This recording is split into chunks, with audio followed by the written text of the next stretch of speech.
Hello বন্ধুরা, আপনারা সবাই কেমন আছেন? আশা করি ভালো আছেন। আমিও ভালো আছি।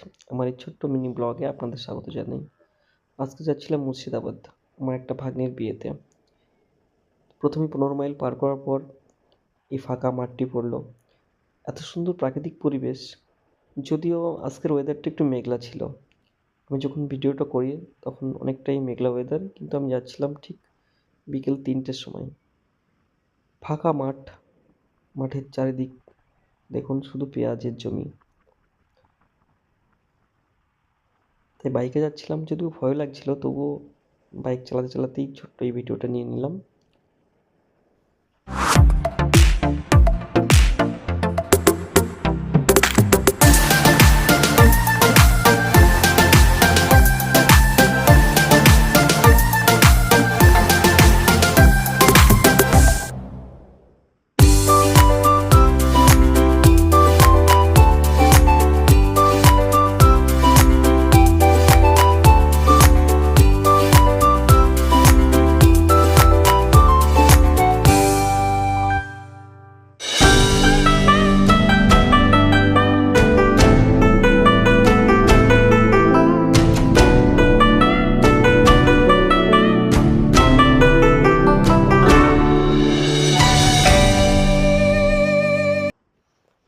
বিয়ে বাড়িতে প্রায় পৌঁছে গিয়েছি। আমি খেতে বসে প্রথমেই তাদের মেনু কার্ডের একটা ছবি নিয়ে নিলাম। সাবিনা ও আক্তারুলের শুভ বিবাহ। এরপর দেখুন দানিশ, আপনারা সবাই মোটামুটি চেনেন। দানিশ আমার ভাগ্নে। ও এতই চঞ্চল, আমার ভিডিওটা দেখে আমার দিকে তাকাচ্ছে আর বলছে, মামা চকলেট কই চকলেট। ও ওই গাড়িটার উপরে খেলা করছিল। এরপর আমি বিয়ের প্যান্ডেলে প্রবেশ করলাম। বিয়ের প্যান্ডেলটা খুব ছোট্ট এবং খুবই সুন্দর সাজানো গোছানো ছিল। মোবাইলের লাইটের একটু প্রবলেম হয়েছিল, লাইটটা ঠিক করে নিলাম। সেই সময় আমাদের ঠিক খাওয়ার পরেই বরযাত্রীরা খেতে বসেছে, তাই মোবাইলের লাইটটা একটু ঠিক করে নিয়ে আমি প্যান্ডেলের ভিতরে প্রবেশ করলাম। দেখি সব বরযাত্রীরা খেতে বসেছে।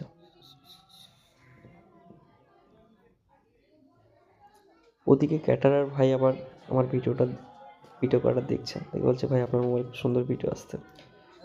যদিও মোবাইলটা অতটা দামি নয়, তবুও ভিডিওর কোয়ালিটিটা ভালো হয়েছে, এটা শুনে আমারও খুব ভালো লাগলো।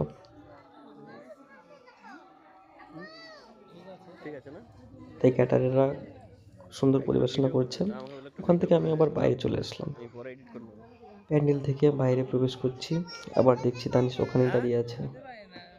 তো আমাকে তখন জিজ্ঞেস করছে, মামা চকলেট কই চকলেট। আসলে আমি তো হঠাৎ গিয়েছি বিয়ে বাড়িতে, তাই ওর জন্য চকলেট নিয়ে যাওয়া হয়নি। আর খেতে দেওয়ার সময় আমাকে যে হাজমোলাটা দিয়েছিল সেটাই ও পকেট থেকে বের করে নিল এবং আমাকে বললাম, দানিশ কোলে এসো, আমার সঙ্গে যাচ্ছিল। যেতে যেতেই ওর দাদুর সঙ্গে দেখা, তাই ও আর দাদুর কাছে চলে গেল।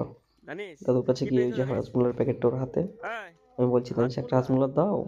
ও বলছে, না না না। ও কোথায় লুকাবো হাজমোলা ঠিক পাচ্ছে না। ওর দাদু আবার বললো যে, জানিস ভিডিও হচ্ছে, এখানে দেখো আয়ুর ভাই দাঁড়িয়ে আছেন। ফাল্গুন মাস চলে এসেছে, তাই আমের গাছেও প্রচণ্ড মুকুল। এটা হচ্ছে বিয়ের গেট। এই গেট দিয়ে আমি ভিতরে প্রবেশ করব। এখানে ভাই ওদের সঙ্গে কিছু কথা বলছিল। এখানে দানিশের ফুপা, দেখো দানিশ ছাগলটা দেখে একটু ছাগল নিয়ে খেলা করছে। ও পশু পাখির উপরে ওর প্রচণ্ড ভালোবাসা। এবার আমি বাড়ির ভিতরে প্রবেশ করলাম। এখানে দেখি আমার বোন, ভাগ্নে এরা রেডি হয়ে আছে। আমাকে দেখে বললো, ভাই খুব সুন্দর করে কয়েকটা ছবি নাও। আমি ছবিগুলো নিচ্ছিলাম, সাথে ভিডিও নিচ্ছিলাম। আর আসলে না, মামি আর ভাগ্নের সম্পর্কটা অনেকটা মধুর। সাবিনা হাসি মুখে আছে আর অনেকটা কষ্টেও আছে ভিতর থেকে, তাই মামিকে হাত করে নিল। যেহেতু এই বাড়ি থেকে আজকেও সে একটা নতুন সংসারে পদার্পণ করছে, ওর জন্য অনেক দোয়া, আশীর্বাদ, ভালোবাসা রইল। এটা হচ্ছে সাবিনার ফ্রেন্ড সার্কেল, ওর অ্যাডভোকেটের যত সব বন্ধুরা আছে তারা।